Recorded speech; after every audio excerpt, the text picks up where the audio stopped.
Hello students, welcome to our tuition classes. आज हम index number में क्वेश्चन नंबर 26 करेंगे। ये एक इम्पॉर्टेंट क्वेश्चन है क्योंकि इसमें हम सेम सम दो बार करना पड़ेगा। पहले आइए क्वेश्चन में देखते हैं क्या दिया हुआ है। For constructing cost of living index number for workers the following are the data on food expense obtained index number on food expense by using family budget method। अब सबसे पहले फूड एक्सपेंस दिया हुआ है। फूड एक्सपेंस का family budget से हमें index number calculate करना है, जिसे हम कहते हैं cost of living index number, जिसमें है wheat, rice, bajra, tuar dal, sugar. Consumption in 2000 in the year 2000 kilograms दिए हुए। प्राइस इन 2000 प्राइजेस दिया हुआ है। Price in 2010। तो ये बेस ईयर की क्वांटिटी दी हुई है, ये बेस ईयर का प्राइस दिया हुआ है P0 और ये करंट ईयर का प्राइस दिया हुआ है P1। So Q0, P0 and P1 दिया हुआ है। अब ये हमने यहाँ पर लिख लिया वीट, Q0, P0, P1। अब हमें यहाँ पर प्राइजेस दिए हुए हैं, हमें यहाँ पर क्वांटिटी दी हुई है। तो सबसे पहले इंडेक्स नंबर कैलकुलेट करेंगे। इंडेक्स नंबर होगा P1 अपॉन P0 इंटू 100। अब मैं डायरेक्ट कर रहा हूँ 12 डिवाइड बाई 4 इंटू 100। तो कैलकुलेटर लेना है आपको, कैलकुलेटर पर करना है 12 डिवाइड बाई 4 इंटू 100। तो ये आंसर हो जाएगा 300। 17.5 डिवाइड बाई 5 इंटू 100, तो ये होगा 350। 7 divide by 1 into 100, 700। 9 divide by 1.5 into 100, 600। 15 divide by 3 into 100, सो 500। ये है इंडेक्स नंबर। अब इंडेक्स नंबर के बाद हम W कैलकुलेट करेंगे, weightage, that is P0 into Q0। इन दोनों कॉलम्स को मल्टीप्लाई करना है। सो P0 into Q0, 4 into 2 8, 20, 9 into 1 9, 3 into 1.5 तो 4.5 एंड 3 इंटू 2 6। अब वेटेज का हमें टोटल कर लेना होता है। सो 8 प्लस 20 प्लस 9 प्लस 4.5 प्लस 6, सो 47.5। ये हो गया वेटेज का टोटल। देन हम करेंगे IW, 300 into 8 2400, 350 into 20 7000, 9 into 7 6300, 600 into 4.5 2700 and 500 into 6 3000। So 3000 plus 2700, 6300, 7000 and 2400, 21,400. Now, cost of living index number is equals to sigma IW divided by sigma W. So 21,400 divided by 47.5.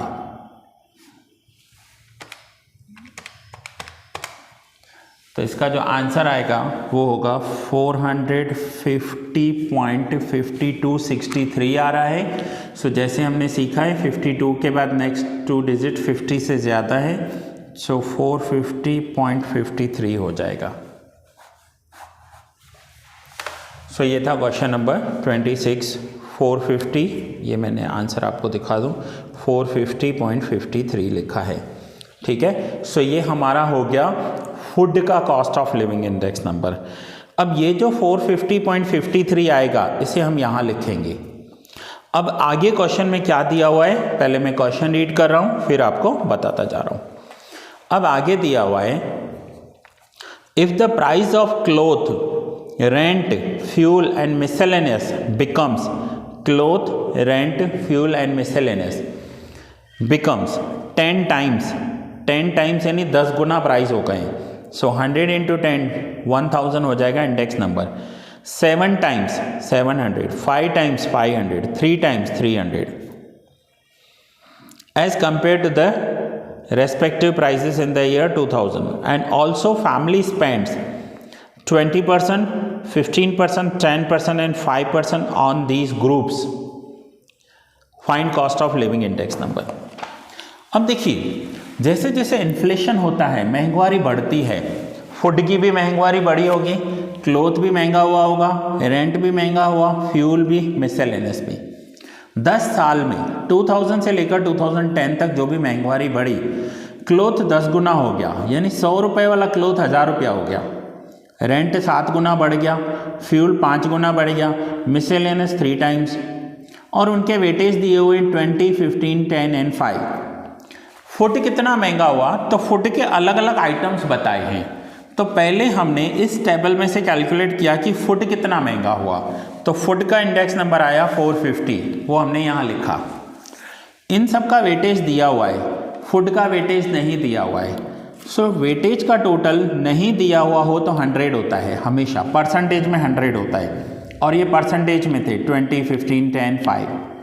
अब अगर percentage में total 100 होता है तो हमने इनका ले लिया, क्लोथ, रेंट, फ्यूल और मिसलेनियस का ले लिया, तो फूड का 50% बचेगा, क्योंकि 100 में से हम ये सब माइनस करेंगे। तो आप 100 में से माइनस करोगे 5, 10, 15 एंड 20, ये चारों माइनस करोगे तो बचेगा 50। तो ये हुआ फूड का वेटेज। अब हमें करना है कि टोटल ओवरऑल महंगाई कितनी बढ़ी, टोटल ओवरऑल एक्सपेंसिव कितना हुआ। तो उसके लिए पहले क्या करेंगे, फूड को मल्टीप्लाई करेंगे, IW करना है, इन दोनों को मल्टीप्लाई करना है। सो 450.53 इंटू 50, तो ये हो जाएगा 22,526.5।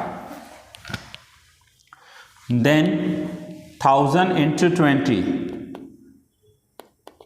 20,000। Then 700 into 15, 10,500. Then 500 into 10, 5,000. 300 into 5, 1,500.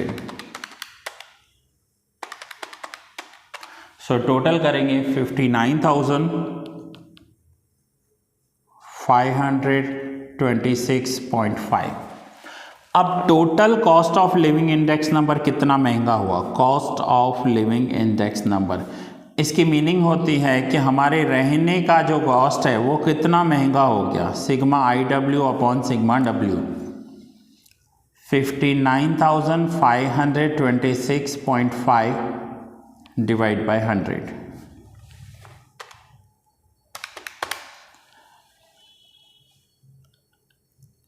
595.265। सो यहाँ पर हमने क्या देखा कि सबसे पहले हमने देखा कि फूड कितना कॉस्टली हुआ है, तो ये फूड कॉस्टली हुआ है, ये उसके सब दिए हुए हैं, wheat, rice, bajra, tuar dal, sugar कितना महंगा हुआ है। और उसके बाद फूड महंगा हुआ, बाकी सब चीज़ें भी महंगी हुई, वेटेज कितना है, फूड का वेटेज कितना है, और उसके बाद हमने कैलकुलेट किया टोटल कॉस्ट कितना बढ़ा। Cost of living index number हो गया 595.26। इट मीन्स अगर किसी को इन द ईयर 2000 100 रुपये चाहिए होते थे अपना पूरा खर्चा करने के लिए, तो 2010 में अब उसे 595 रुपीज़ चाहिए होंगे। तो यहाँ पर ये पॉइंट दिया हुआ है। सो नाउ अब आप नोट डाउन कर लीजिए स्टूडेंट्स, ये आपका सेकंड पेज था और ये फर्स्ट पेज पहले मैं आपको दे रहा हूँ, और ये है आपका सेकंड पेज। अब अगर आपको एक्स्ट्रा प्रैक्टिस करनी है, आपको इसी टाइप के ज़्यादा सम्स करने हैं, तो उसके लिए आप इलस्ट्रेशंस में जा सकते हो। अब इलस्ट्रेशन में भी ऐसा ही एक सम दिया हुआ है, देखिए इलस्ट्रेशन 14 है, वहाँ पर भी ऐसा ही है, wheat, rice, bajra, pulses and sugar दिया हुआ है। तो पहले फूड का इन्होंने इंडेक्स नंबर कैलकुलेट किया है, यहाँ पर मैं आपको दिखा दूँ अच्छे से, फूड का इंडेक्स नंबर कैलकुलेट किया है, और जो फूड का आंसर आया होगा वो उन्होंने यहाँ पर रखा है नीचे, और फिर बाकी का कैलकुलेट किया है। सो आपको होमवर्क में करना है, होमवर्क में एक्स्ट्रा प्रैक्टिस में करना है इलस्ट्रेशन नंबर 14। हो सकता है ये आपके बुक में आगे पीछे हो, तो आप यहाँ से देख लीजिए क्वेश्चन और फाइंड आउट कर लीजिएगा। ईयर मैटर नहीं करता, अगर ईयर अलग भी दिया हुआ है तो कोई फ़र्क नहीं पड़ता, ठीक है। सो ये था क्वेश्चन 26 हमने किया और इलस्ट्रेशन 14 मैंने आपको होमवर्क दिया। सो ये लेक्चर मैं यहीं पूरा करता हूँ, मिलते हैं नेक्स्ट लेक्चर में न्यू सम के साथ।